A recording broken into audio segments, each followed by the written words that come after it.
Volviendo a hurgar entre las variedades de películas inspiradas en guerras mundiales, tal como lo fue la cinta Cartas de un hombre muerto de 1986 durante la Guerra Fría. Esta vez nos toca ir unos cuantos años atrás, y en el cual nos referiremos a la Segunda Guerra Mundial, que por supuesto fue de los eventos más relevantes de la historia de la humanidad. Aunque la obra que hablaremos hoy, si bien no fue durante, sino más bien antes de que los trágicos sucesos sucedieran, tiene casi los mismos conceptos que maneja Constantine en su película. Solo que si por algo quiero destacarla, fuera de otros detalles en específico, es para usarla como el otro lado de la moneda, ya que esta también rebosa de un ideal positivo, pero con niveles inclusive más elevados, y hasta optimistas a comparación del anterior film. Sin alargar esto más, la película a la cual apunto es Things to Come de 1936, dirigida por William Cameron Menzies. Pero esta producción es reconocida por traer consigo al escritor Wells, quien fue el que se encargó de escribir el guión para la cinta que, por cierto, está basada en su misma novela Esquemas de los tiempos futuros, quien nos plasma varios de sus ideales e ilusiones con respecto al progreso o la vida futura de la evolución de nuestra especie a través de nuestros conflictos bélicos y nuestro desarrollo tecnológico, y a su vez sus dichas predicciones ante la inminente guerra que azotaría el mundo en aquel entonces, el cómo afectaría nuestra vida y el cómo sería nuestra probable evolución con los años. Ahora, retomando la película en cuestión, esta no destaca por estar bien escrita o por sus personajes, sino por la descabellada que era y lo adelantada que estaba para su tiempo en cuanto a aspiraciones se refiere. Literal, la cinta hace todo un viaje en el futuro mostrándonos una realidad caótica y deslumbrante de lo que la guerra sería capaz de causar para todos nosotros. Pero, evidentemente, todo eso estaba muy alejado de la realidad, y afortunadamente nada de esto pasaría de alguna manera u otra, por lo que el día de hoy se podría ver la obra fuera de ser solo apantalladora y hasta risible, por decirlo así, como algo digno de una mente llena de tanta imaginación que estaba alimentada de mucha creatividad en esa época. Y no lo culparía sabiendo que esta película fue rodada en 1936, 2 años antes de haber iniciado la Segunda Guerra Mundial. Uno no tendría una idea muy específica de cuáles hubiesen sido las consecuencias o los resultados ante el conflicto, aunque bueno, sí habría otros escritores que tendrían una visión mucho más apegada sobre la actualidad, y a la vez tocando las dimensiones tecnológicas y sucesos importantes como la llegada a la luna que se da en la película en 2036. Sí, definitivamente no tendría ni idea. También están las ideas y mensajes, que son de los aspectos más importantes de la narrativa junto con lo anterior mencionado, pero para no adelantarme, ya que estamos pellizcando la trama de lo que va de la cinta, sería oportuno empezar a abordarlo. El ritmo conforme pasan los sucesos de la trama suelen ser un tanto frenético y caótico. Es decir, si ya de por sí esta tiene el error de hacer saltos en el tiempo, no solo una o dos veces, sino hasta tres veces. Claro, los eventos importantes de la historia se dividen en tres, salvo por otros datos de más que se dejan por ahí. Inclusive en aquellos eventos que ocurren en un año en específico pasan de manera demasiado rápida o solo mostrándonos lo mínimo que no deja la posibilidad de un posible desarrollo más consistente para poder simpatizar con algunos personajes. O a veces se omiten ciertas partes específicas de la trama, como la efectuación del plan de John Cabal y Richard, o el acuerdo entre los hijos de los progenitores de Cabal y Passworthy, que provoca que se sienta que los seguimientos de los eventos se den de una manera abrupta y grosera. Puede que en algunos casos sea constante y que la tensión se intensifique poco a poco como vemos en el primer acto, que cabe aclarar está demasiado bien elaborada, aun con tan poco tiempo y hasta mucho mejor que en el último acto. Al ver como un día tan alegre como lo es en tiempos de Navidad y todos conviven en paz,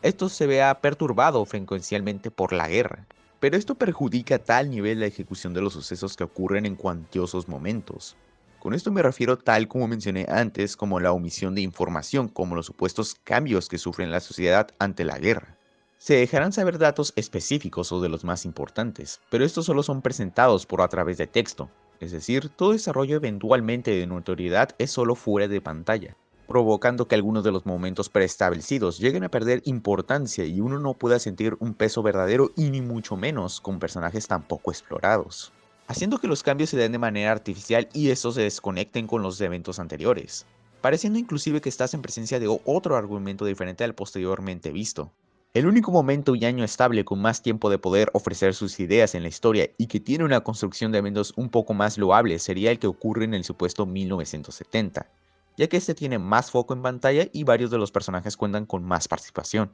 Además, vemos un desarrollo de los ideales del mismo Wells mejor plasmados en cada uno de los presentes, aunque en general no gozan de una resolución conclusiva de todas formas. Y aún así, no se libra de errores como lo es el mismo mensaje o los personajes, ya que, de nuevo, tiene el problema de dejar contextos o datos específicos de lado, tal como lo es la formación de científicos aviadores en el que se encuentra John Cabal, o como este último llegó a dar con ellos. Tampoco no hay un tipo de planificación que indique si eran los únicos grupos o si habían más en su momento, o qué tantos territorios habrían cubierto hasta ahora. Tales también otros apartados de cómo se reestructuraría las organizaciones de los demás gobiernos o cómo sería el estado actual de cada uno de ellos. Simplemente estos tipos aviadores están ahí exponiendo que están súper avanzados pese a que el mundo había perdido su progreso por la guerra, sin siquiera saber una pista de su origen o desarrollo. La trama solo los necesitaba para reflejar ese ideal que profesa y contrarrestar el lado negativo del gobierno de la ciudad. Que, por supuesto, estos mismos aviadores tienen todas las de ganar, ya que, bueno, si pones un tipo opresor, dictador que esclaviza a su población y lo mantiene en constante guerra solo por poder, evidentemente mostrarán como buenos al bando contrario, así satanizándolos y no haciendo un tipo de contraargumento por lo menos un poco más convincente para hacerme ver mal su visión, haciéndolos ver como lunáticos a todos aquellos que decían levantarse en armas. Bueno, dejando de lado ciertas cuestiones, justo como mencioné en Cartas de un hombre muerto, esto involucra más motivos y no una cuestión de solo unos tipos maquiavélicos,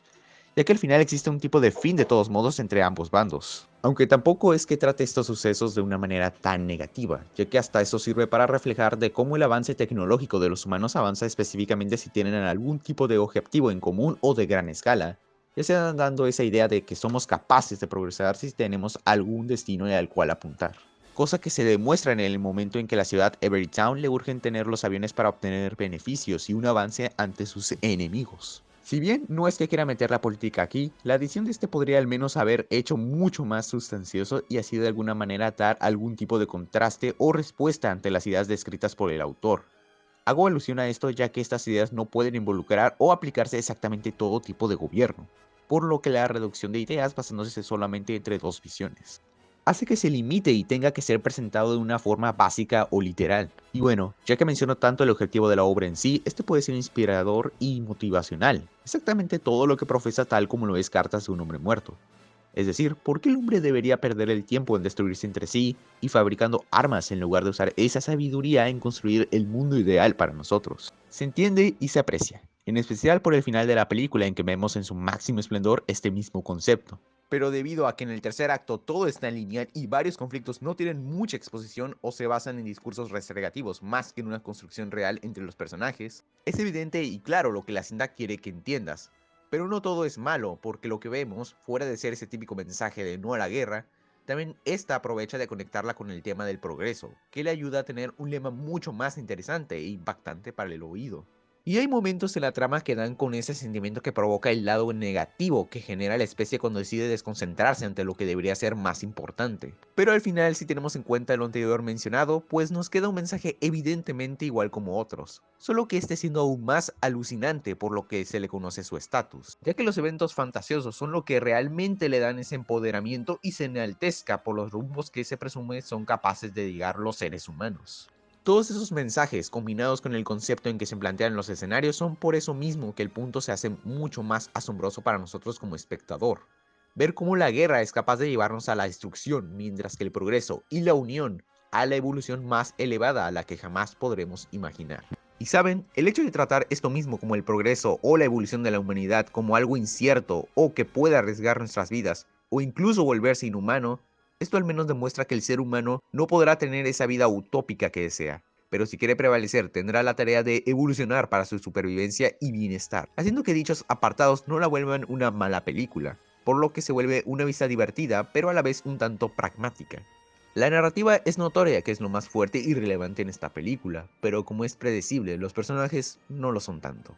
Bueno, al menos aquí estos no se caracterizan como víctimas necesariamente, y se podría decir que son más proactivos, y no se ven limitados ya sea por las circunstancias. Pero, yéndonos por partes, empezando de una vez con el más importante para la narrativa, quien es el que más representa la visión del autor Wells es John Cabot, el cual es el único que cuenta con una continuidad más concisa a lo largo del trayecto y con un tipo de desarrollo, si se podría llamar así, al contrario de los demás. Cuando hago mención al supuesto desarrollo es más por el hecho de que Cabal pasa de un cambio de mentalidad a otra en la trama, ya que en un principio si bien él abogaba en contra de las guerras y tenía una mentalidad pesimista o más bien centrada, Ahora en el segundo acto es de los más optimistas y el quien posee el ideal del progreso más que nadie.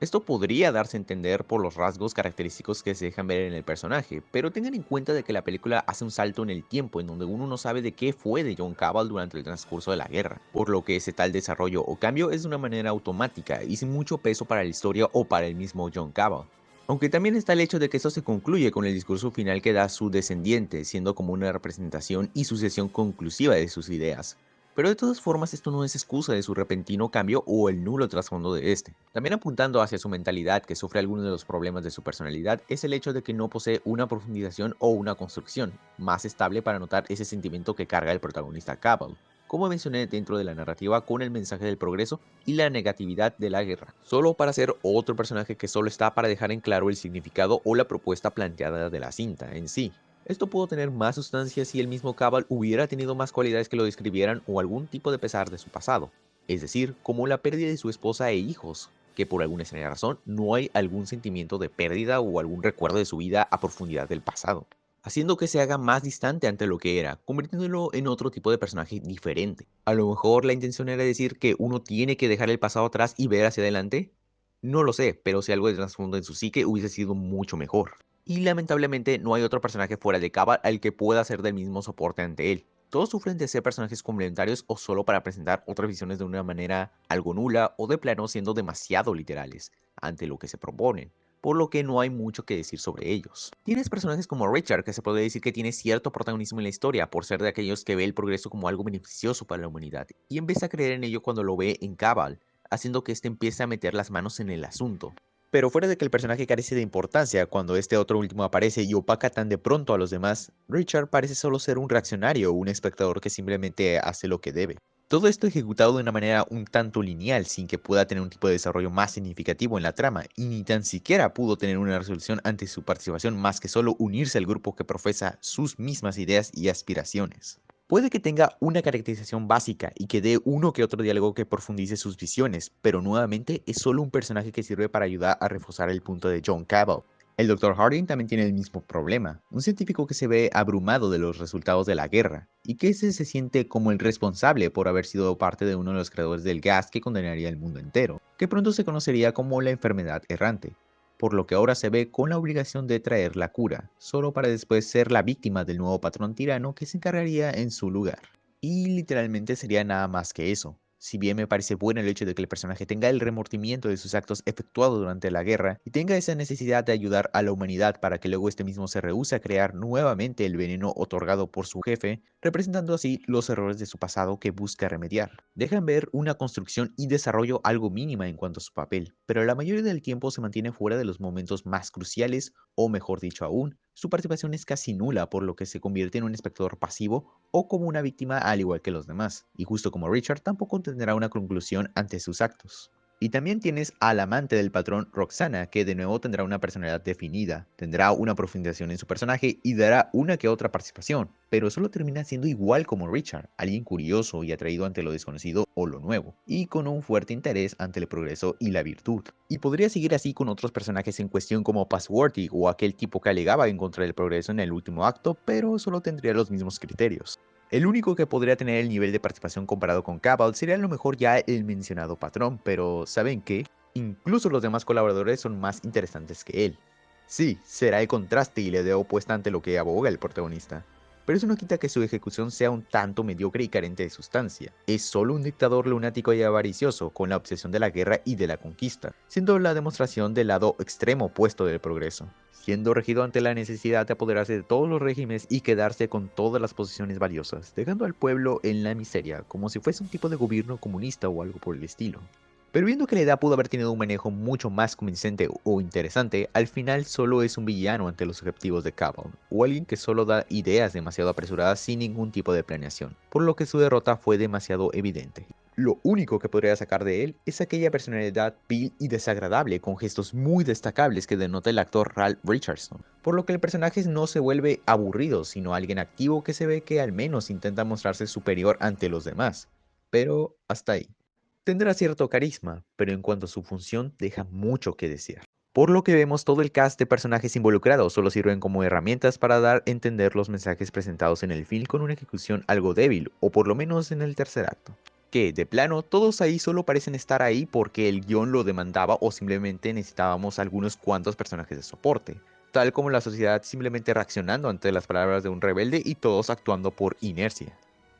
Ya para concluir toda esta alucinante visión primitiva de la vida futura, la película, pese a ser solo una idea fantasiosa o risible que no envejeció del todo bien, sigue siendo de esas películas disfrutables ya sea se apagase el cerebro por unos momentos, y que sirve al final como un entretenimiento que conlleva consigo al final un mensaje que puede ser una fuente para sacar algo de ello después de haber visto toda esta gama de imaginación, pero al final por la simpleza básica de los elementos que la conforman hace que pierda cierto valor argumentativo. Pero como mencioné también, si por algo la película aún incluso con todas esas ideas improbables podría llegar a ser de lo más intrigante y espectacular, fue específicamente por todas aquellas puestas en escenas y el buen uso del apartado técnico que lograba empoderar sus discursos y los diálogos, que provocaba que al espectador le llegue el mensaje con fuerza con la cual es transmitida por los personajes en el film, ya sea en momentos relajados o caóticos que ayudan a realzar las propuestas del autor. Pero aún con todos estos efectos y que la película se sostiene solo con una narrativa que tiene un mensaje tan simple de la guerra y del progreso presentados de una manera básica, evitando la complejidad para el caso, si bien se entiende, no es algo que se pueda aplicar de manera seria o analítica en la realidad. El mensaje nuevamente estará bien, tendrá un ritmo que hará que la cinta se sienta amena y no se ponga tediosa, pero sabiendo que la mayoría del tiempo se va por el espectáculo y el asombro ante las ideas más imaginativas de Wells, y con personajes que son herramientas argumentales que reflejan ciertos ideales reduccionistas, al menos con lo dicho de la narrativa, la salva de no ser una mala película, y puede ser un divertido objeto de estudio, pero ante todo lo que concierne, la convierte en una cinta mediocre.